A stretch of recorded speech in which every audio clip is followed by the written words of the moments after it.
Hi everyone, my name is Inderpreet Kaur and today we are going to talk about macroeconomic variables of Australia from 2003 to 2023.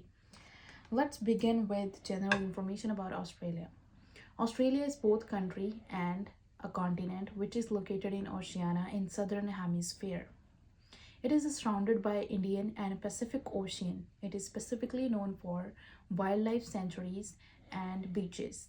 Bondi Beach is one of the greatest beach that attracts most of the tourists from other countries. It has also holds beautiful nature's animals like kangaroos. It is also known as the land of kangaroos. If I talk about Australia's size, it is sixth largest country in the world that hold 7.7 million square of land worldwide. If I talk about its economy, it has $1.7 trillion gross domestic product, and the main drivers of its GDP is mining exports. Let's shed some light on its unemployment trends. If I talk about the graph that shows unemployment trends in Australia over time. Well, in early 1990s, it shows the peak unemployment due to the recession recovery, and with the grace of time, it shows that the employment opportunities grows and unemployment goes down. Until 2010, it was at its it shows valley. It was going down due to the mining boom. Unemployment goes down because mining grows the opportunities for growth in employment in Australia. So that's why unemployment goes down. From 2014 to 2018, it shows somehow of fluctuations and stable trend. That means it was due to the transition of Australia from mining to the service based sectors. And also, if I talk about after 2018 to 2020, the unemployment just rise once in 2022. That was because of the pandemic. Otherwise, Australia has a good employment opportunities, and otherwise employment trend was stable. Moving further about the unique trends of employment, the first and foremost is the strong casual workforce. People in Australia does not believe in fixed working hours, and they does not usually make contracts during the works. So they work flexible hours that make them a strong workforce. Secondly is the high youth participation.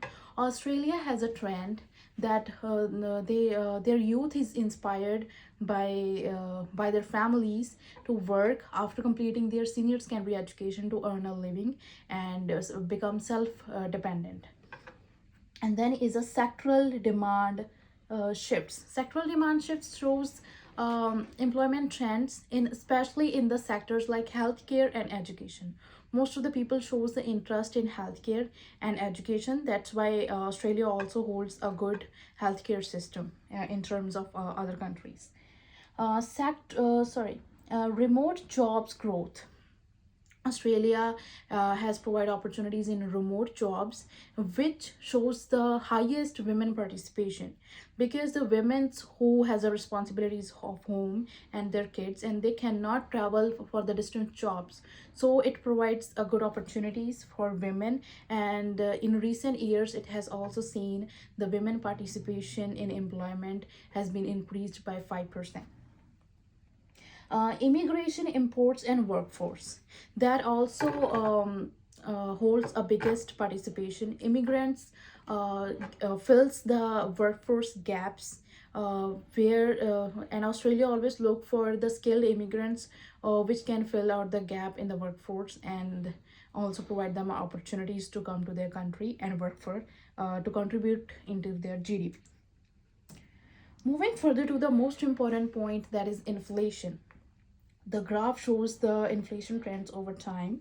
So if I talk about to early 1990s, there was a commodity price shocks around the world, and due to some supply chain issues and commodity prices were going up, and that's why the inflation was at its peak, and it was record breaking in Australia.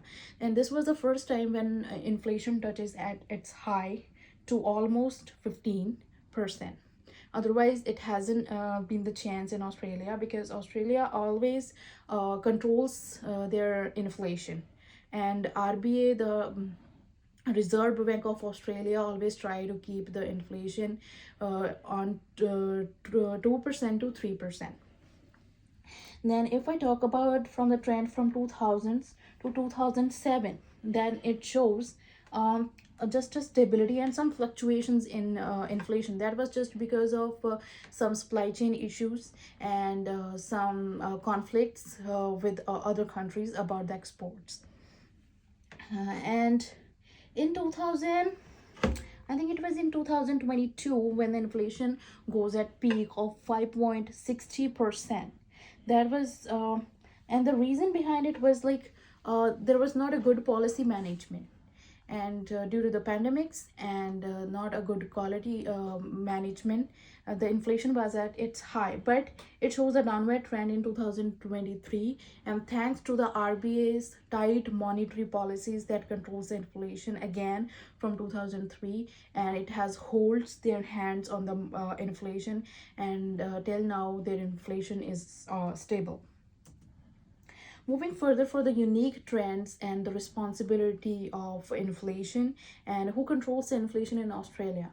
Australia's inflation often shows the fluctuations since last years due to commodity price shocks and supply chain issues. But if I talk about the price index, Australian Bureau of Statistics use a tool that is consumer price index. They collect 87 different items to set the price, and to set the consumer price index. And this is only the tool that they use to measure the inflation.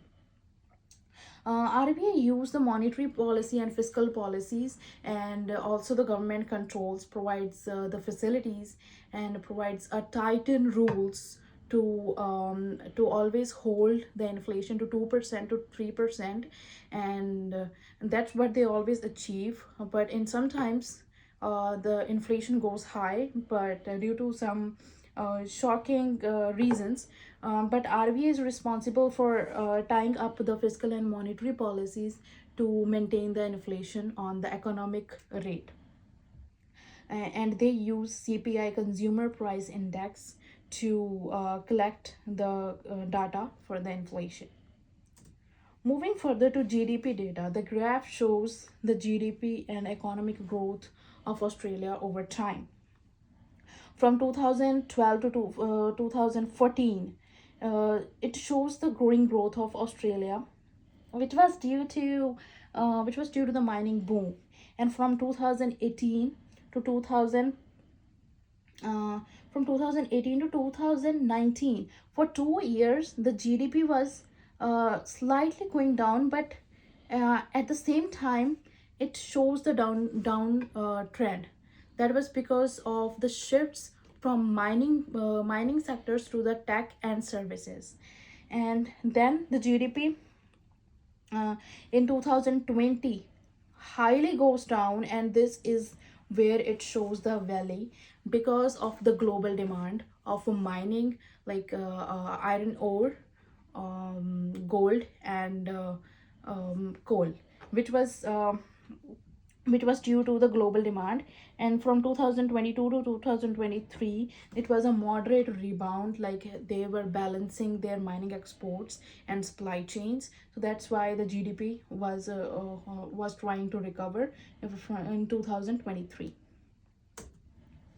GDP change over time and its drivers. The main driver of GDP in Australia is mining, and 30% of the GDP is dependent on mining exports, especially to China and Japan. If I talk about the graphs trends from early 90s, it was having somehow a stable GDP that was changing over time. But from 2008 to 2009, the GDP shows the upward trend. That was due to the global financial crisis, and that was normal because that time it was every country was facing a same problem. In 2021 it shows an upward trend. It is suddenly going up due to the mining boom. Australia is full of natural resources, especially in mining sector. They have a good resources like gold, iron ore and coal, so which help to maintain their GDP at its higher.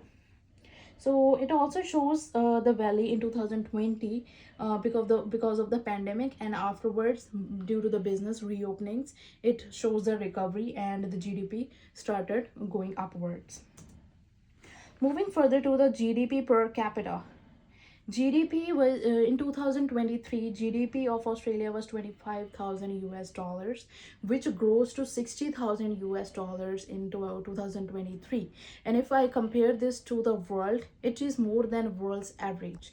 And world's average is 15,000 US dollars. And as we can see that it is to 60,000 US dollars. So Australia is more than world's. Australia's GDP per capita is more than a world's average. And it is especially driven by resources exports, as it is highly dependent on mining. So it exports the iron ore, gold and other natural resources to China and Japan. Both are the main importers and exporters for this country. And it has also been slowed by the population growth and also the immigration policies, because more people coming out, it shows the GDP going down, because 85 recent data shows the 85% of population has a division of GDP. That means it is divided in population, not on the basis of productivity. Their population growth has slowed down the GDP.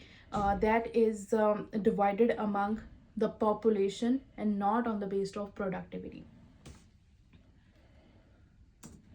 And concluding and hammering the last nail, I have learned that Australia is full of mining resources, and most of the Australia's GDP is dependent on mining.